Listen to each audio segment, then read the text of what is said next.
My great-great-grandfather, Arthur Wenelt, almost invented television. At least that is what my family has been telling for decades. In the end of the 19th century, Professor Arthur Wenelt invented the Weneltsche Röhre, the Wenelt tube, which was a cathode ray tube which could have been a critical component in TV monitors and computer screens. Could have been, if not Karl Braun would have invented almost exactly the same thing, the Braun tube, the Braunsche Röhre, at almost exactly the same time in history. And actually he was faster in making it successful.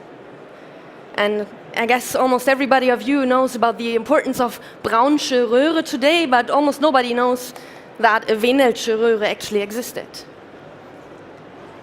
So the tale the legend my family has been telling for decades goes a little bit like this. If my great-great-grandfather, would just have been a little bit faster in patenting his invention, we as a family by now would be rich and famous. Well, as that is obviously not the case, I'm here on stage trying to do that myself today. I went on to research this history a little bit more. I was curious. And I found out that as a professor in Berlin, Arthur Wenelt actually didn't stop when his invention, the Weneltsche Röhre, did not become successful. He went on, he built on the invention of Braun, he invented many more devices that each became successful. He patented some of them, he published quite many books and articles, and he actually has become one of the most important innovators in the field of thermionics. Don't ask me, I'm not a physicist, but that is quite an achievement. But I'm not here today to talk to you about thermionics. For me, this story really teaches a lesson about innovation. This family history teaches a lesson of not giving up, even when there are setbacks, and believing in your idea and going on. But in its core, it really teaches a lesson about speed, that innovation has always been about speed. If my great-great-grandfather would have been faster, this is the legend I already told you. So, if that was true 150 years ago, how come that today CEOs all over the world are declaring speed as the #1 success factor in innovation, in digital transformation, as if that would not have been true before? As if that didn't exist before? So what has changed is the dimension of speed. My great-great-grandfather, he had to visit a library to read a scientific article. I can just find exactly the same article online in seconds. He took a train to network on a conference. I network while waiting for my flight on social media. And I visit a conference using the live stream, unless it's Hub. Of course, it's better to be here in Berlin. So the dimension of speed has changed, and it will change even more. The acceleration will just increase, and that's not something new, I'm telling you. You all know artificial intelligence will bring speed to our decision-making processes, to our ability to understand knowledge, to get access to data like never before, like my great-great-grandfather would not have been able to dream of. And it's our task as a generation to shape this development.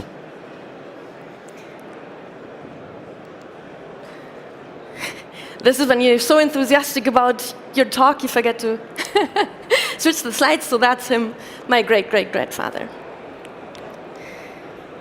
So when we, the 4 founders of Innosabi, started our company in 2010, we did so with the mission to shape the future by connecting sparks of genius by bringing together the brightest minds and the best ideas. We have the goal of accelerating corporate innovation processes. And this journey of founding a company in the field of innovation management, in the field of digital innovation, has been a story of constant learning, of constant change, and I want to share that story with you today. At day one, we were all about consumer integration in innovation processes. The idea was pretty simple. We believed when a product is not only invented in the closed area of a corporate innovation lab by a few engineers, but we believed when we involve hundreds, thousands, or even 10,000s of consumers into this innovation process, the end result, the product or service that is developed this way, will be more successful on the market. So when Haribo created a new type of gummy bear, the blue gold bear, involving hundreds of thousands of consumers in this development of the new product, we, as the founders of innosabi, were called visionary. And once all the major newspapers started talking about us and started talking about the blue gold bear, and this is actually not fake, I'm quite proud of this,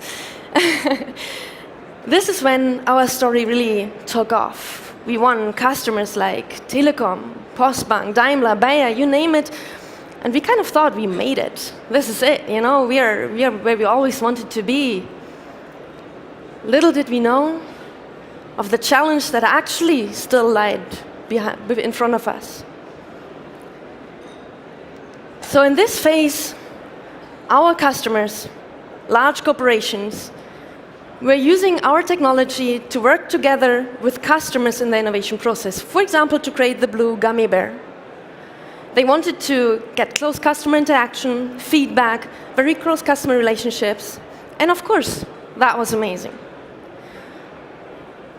But what happened next is that these companies approached us with the wish to involve even more stakeholders into their innovation process. They wanted to work together with suppliers, like for example, Bayer is doing with supplier innovation, which they call Thrive. They have been able to reduce the time to market by 7 months. They wanted to use the similar tools and processes to co-create products with employees. So like Daimler, for example, is using an internal crowdfunding approach with more than 100,000 employees to shape the future of the company.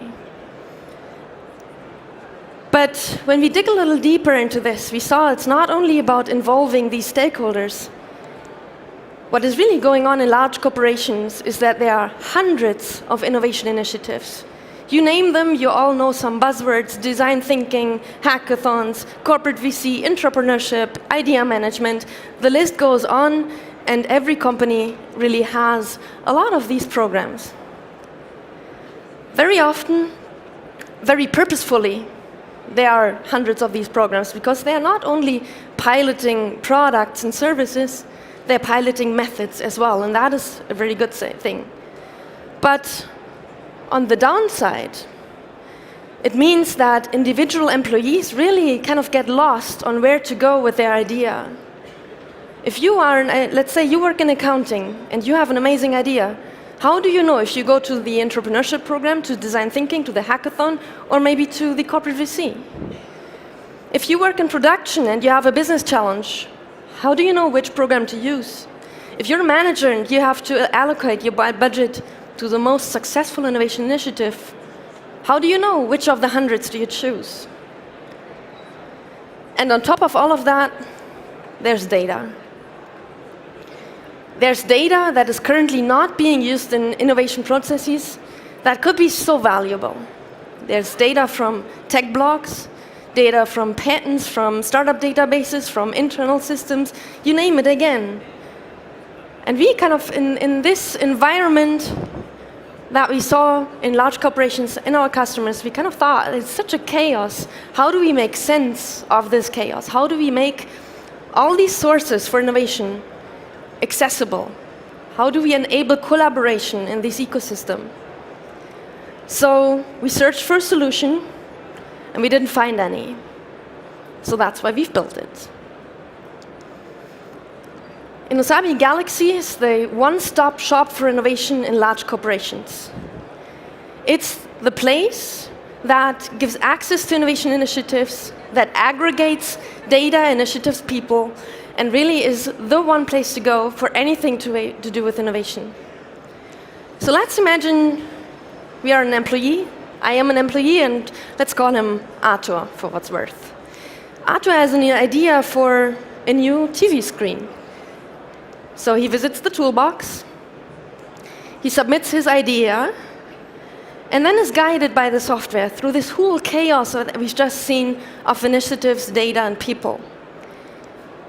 So his idea could be matched with other ideas that are somewhere in this ecosystem. So he can team up with people who are working on similar ideas, that he can basically increase the speed of his own project. He's being matched with business challenges that are out there in the organization that might have funding for his idea, that might already have a prototype or a business case. And lastly, he's matched with experts, with coaches that help him to bring his idea to success. We as a startup, we are super, super, super proud, and I cannot stress how proud we are, that we won Siemens as the first company to pilot this approach. Because you might all know this proverb, it's in German, it's wenn Siemens wüsste, was Siemens weiß, if Siemens knew what Siemens knew. They're really building this one-stop shop for innovation, and we're super proud to piloting this with them and are looking forward to rolling it out and onboarding many more organizations this year.